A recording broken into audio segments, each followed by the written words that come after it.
Yeah.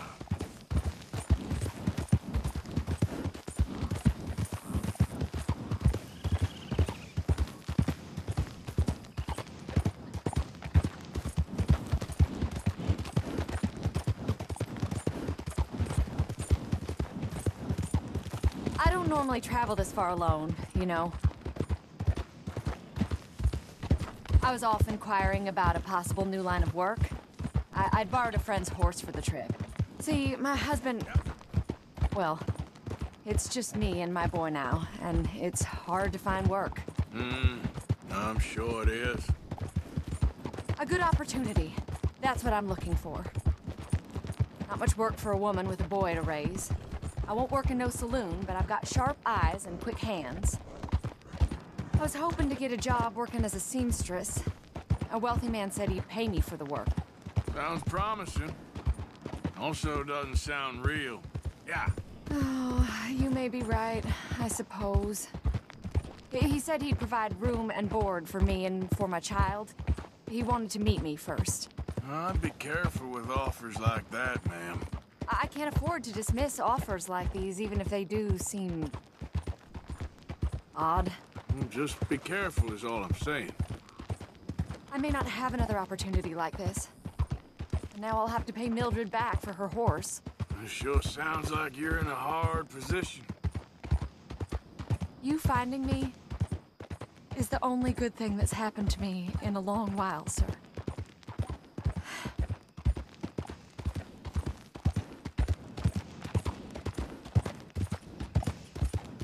Yep.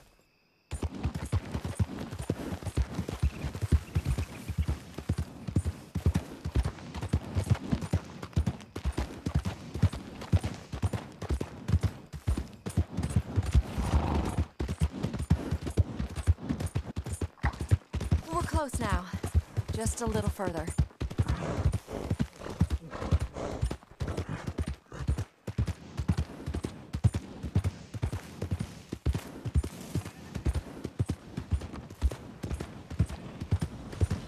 Go!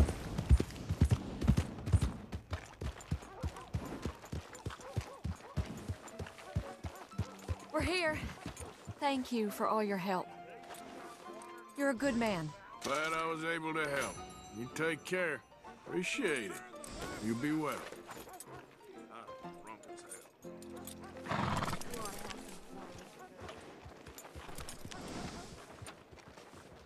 Ma'am, will you be all right from here? I'll find my way. Thank you, sir.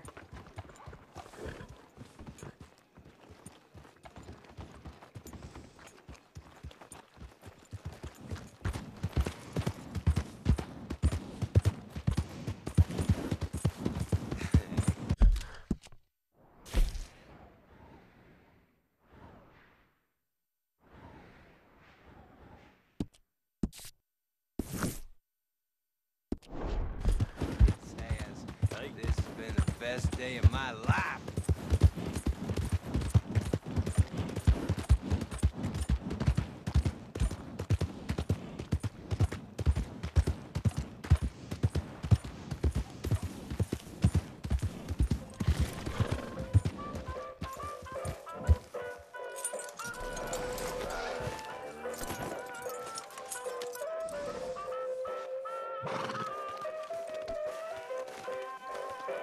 Welcome.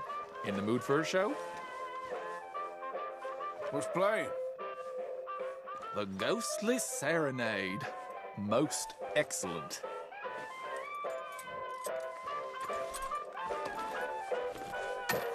Ticket for one, please. Right then, just head inside the tent.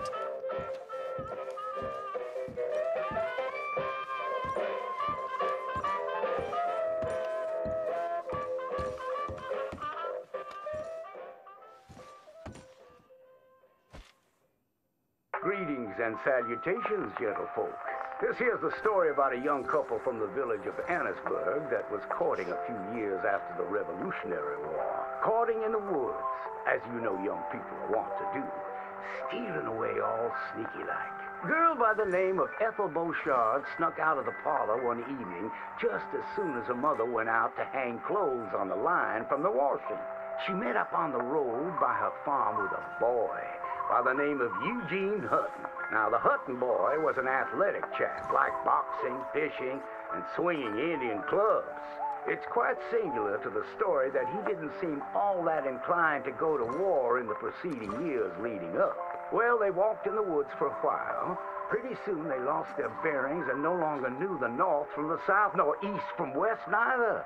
Then they heard a low moaning sound. What's that terrible noise? She said, all a-trim. Must be a sick calf looking for its mama. They've been known to bawl like that. Let me take a look, said Eugene. Well, old Eugene went and disappeared around a tree, came out the other side, and gave her a terrible fright. Boom! She let out a shriek, then went to chastising. You should be ashamed of yourself, Eugene Hutton, she said. Instead of giving a girl protection, you go carry on acting foolish and fresh like the Queen's prize jester. But right then and there, a chilly wind blew through and knocked off Eugene's hat. I need to get back home. My mama has a terrible temper. She's like to stomp up and down if she finds out we're missing. She is a fair, stout woman, Eugene noted. But just then, before this couple of miscreants could head home, they heard the sound of heavy wheels, groaning, and people marching. The cacophony grew closer and closer, and through the fog they could make out the shapes of ghost horses pulling spectral cannons, and dead soldiers marching as if their graves could no longer contain them, each wearing a vile red coat.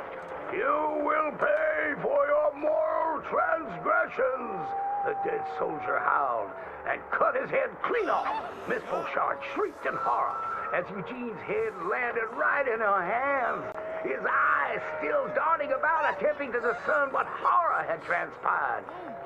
Little Miss Ethel Beauchard ran as fast as she could, stumbling and getting caught on trees as she tore through the forests. Terrified for her life, the dead soldiers marching after, hungry for blood. When she returned home, she told the people of the village that an army of the dead had taken Eugene within the confines of the fog. British soldiers who died protecting tyranny were rising from their graves as if to continue the fight for the demonic English.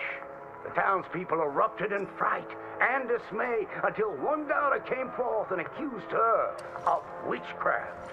She raised the dead to murder that boy for his pursuit of unwanted advances, he said. So she too must perish. And that very night, they put her to the stake and burned her dead. Now let that be a lesson to you young ones not to go courting in the woods, in case the English lurk there still.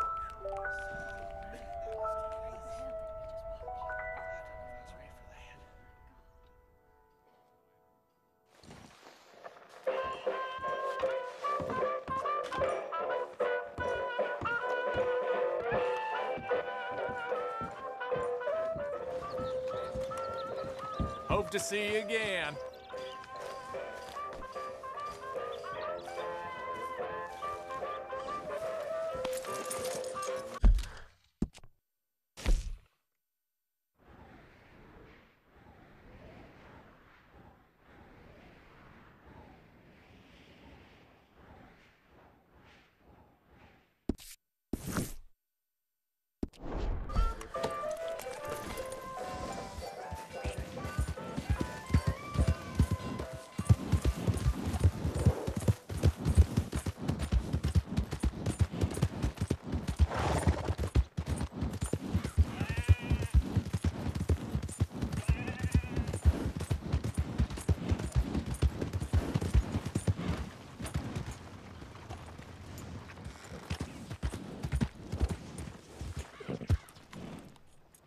Mister? Morning. Hey, can I speak to you a second? Yeah. It's all good. Calm down.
fortune, and maybe ye shall find peace.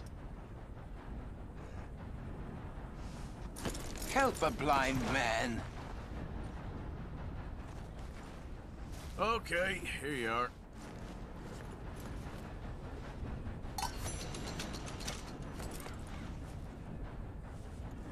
Thank you, sir. Thank you. Keep moving, sir. Keep moving. But don't move too fast. Sure. Okay, mister. All the best now.